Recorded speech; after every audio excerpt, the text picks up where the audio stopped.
Are you searching for answers to your financial questions, or are you seeking for help in sorting out your debt and getting it under control? On the Skills Mindset podcast, we talk about how to live a better and smarter life. And today, we are going to touch on a very important issue relevant for many of us: your financial wellness, exploring how to stay in control of your finances and clear your debt faster. How can you do that? Well, there is no one-size-fits-all solution, as everyone's situation is different and unique. However, there are some general principles and strategies that can help you achieve financial freedom and peace of mind. Welcome to the Skills Mindset podcast.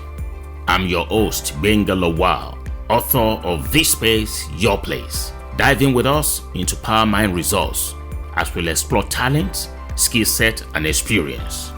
If you're ready for a giant leap into success accomplishments, this is the space. This is your place. Get ready and let's get started. Debt is a common serious problem that affects millions of people around the globe.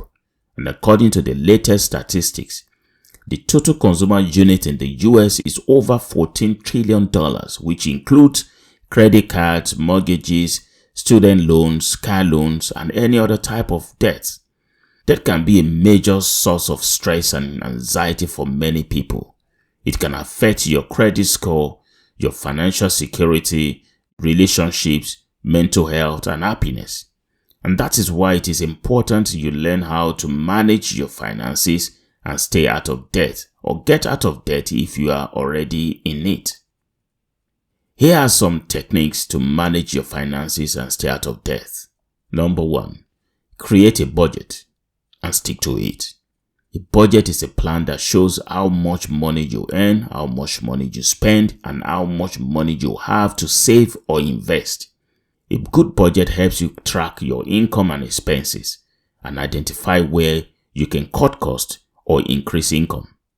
A budget also helps you set a realistic and achievable goals, such as paying off debt, saving for emergencies, or investing for the future.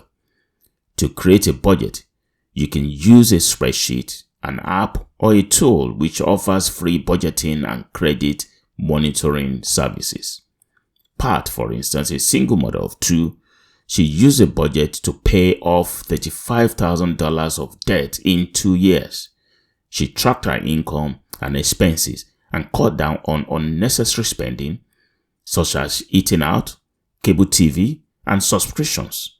She also increased her income by working overtime, selling unwanted items, and doing side hustles.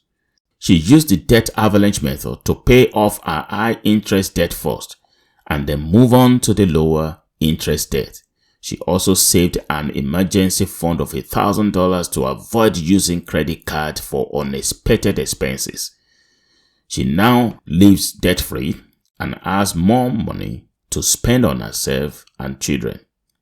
Pay yourself first. Number 2. This means that before you pay your bills, debt, or other expenses, you should set aside a portion of your income for yourself, such as for your savings, investments, or retirement. This way, you can ensure that you are building your wealth and securing your future, rather than living paycheck to paycheck. A good rule of thumb is to save or invest at least 10% of your income, or more if you can afford it.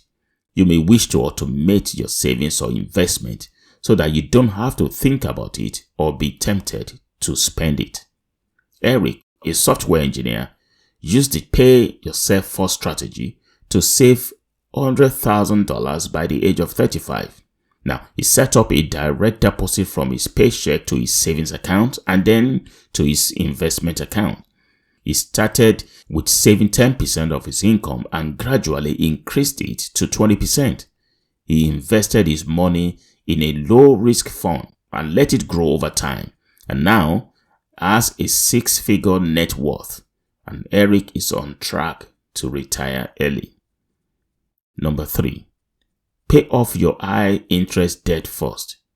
If you have multiple debts such as credit cards, loan, mortgages, you should prioritize paying off the ones that have the highest interest rate, as they are the most costly and the most damaging to your credit score. You can use a strategy by paying the minimum amount on all of the debts except for the one with the highest interest rate, which you can pay as much as you can until it is done. Then you move on to the next highest interest rate debt, and so on until you are debt free. Or you can use any tools which offers free debt analysis and solutions. Like Kevin, a teacher who used this method to pay off $40,000 of credit card debt in 3 years. He listed all his debt from the highest to the lowest interest rate and focused on paying off the highest one first, while making the minimum payment on the rest.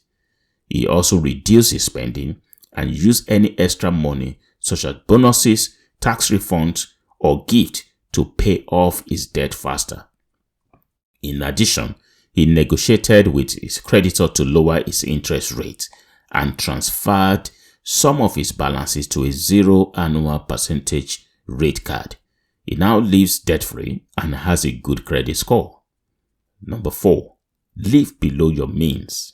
This means that you should spend less than you earn and avoid unnecessary or excessive spending. You can do this by following a simple formula. Your need plus your want and your savings must equal your income. This means that you should first cover your basic needs such as food, shelter, utilities, and transportation. Then you can allocate some money for your wants such as entertainment, hobbies, or travels. And finally, you should save or invest the rest of your money or use it to pay off your debt. You can also use a tool which helps you to manage your money and track your spending habits. Like Jenny, a nurse who used the live below your means principle to save $50,000 in 5 years. She calculated her income, her expenses, and created a budget that allowed her to spend less than she earned. She distinguished between her needs and wants and prioritized the one that mattered most to her. She cut down on impulse purchases, subscriptions, and membership that she didn't use or need. She also shopped around for the best deals and bought things secondhand. She saved or invested the money and also used it to pay off her student loans. She now has a large savings account and can afford to travel the world. Number 5, use credit card strategically. Credit card can be useful to build your credit history, earn rewards, and enjoy freebies, but can also be a trap to get you into debt if you don't use them wisely. The key is to use credit card as a payment method, not a borrowing method. This means that you should only charge what you can afford to pay off in full every month and never carry a balance or pay interest. You should also choose a credit card that suits your needs and goals, such as a low interest card, a cashback card, or a travel card. Pay attention to the fees, terms, and conditions of your credit card and avoid late payments, penalties, or fraud. Like Tom, a travel blogger, used credit cards strategically to travel the world for free. He researched and applied for the best travel credit cards that offered generous sign-up bonuses, rewards, and benefits. He uses credit cards to pay for his everyday expenses such as groceries, gas, and bills, and earn points or miles for every time he spent. He paid off his balance in full every month and never paid any interest or fees. He redeemed his points or miles for free flight, hotels, and experiences, and saved lots of money on his travel costs.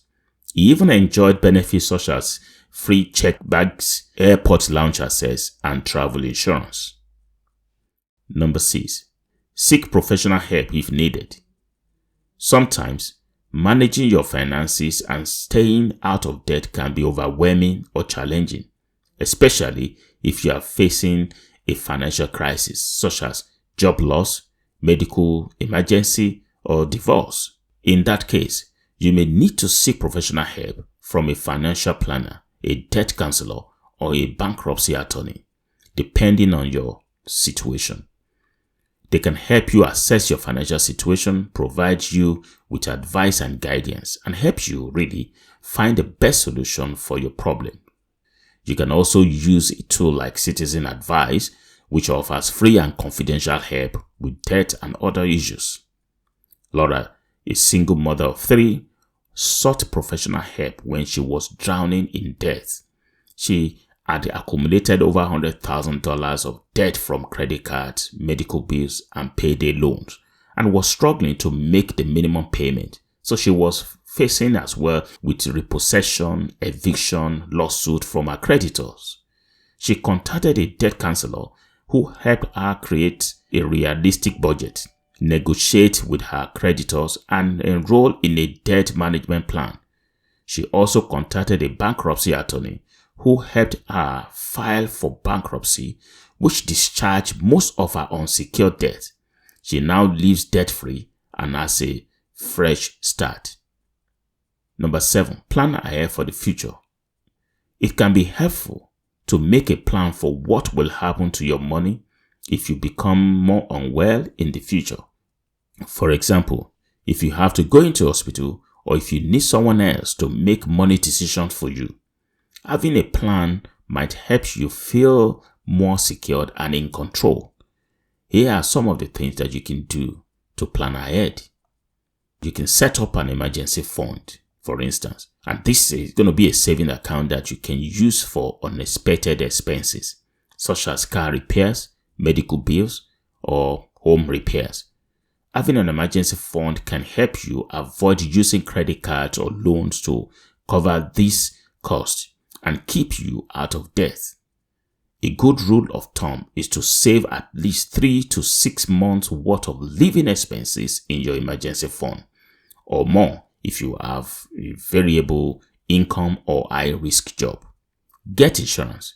Insurance is a way of protecting yourself and your family from financial losses due to accidents, illnesses, or disasters. There are different types of insurance, such as health insurance, life and serious illness insurance, disability insurance, home insurance, and car insurance. Having insurance can help you cover the cost of medical bills, funeral expenses, income replacement, property damage, or liability claims, and prevent you from going into debt or losing your assets. Make a will. A will is a legal document that states how you want your money and property to be distributed among your beneficiaries after you are gone. Having a will can help you ensure that your wishes are respected and followed after your death. I hope you found this useful and informative. If you have any questions, comments, or feedback, please feel free to contact or leave us a message at www.skillsmindset.com and subscribe to this podcast for latest episode. We would love to hear from you. These are some of the tips and strategies that can help you manage your finances and stay out of debt. And of course, there are many more ways to manage your finances, but the most important thing is to take action and be consistent, and you will see the results and benefit in your health and life. Thank you for listening to this podcast. Until next time, take care and stay smart. Bye for now.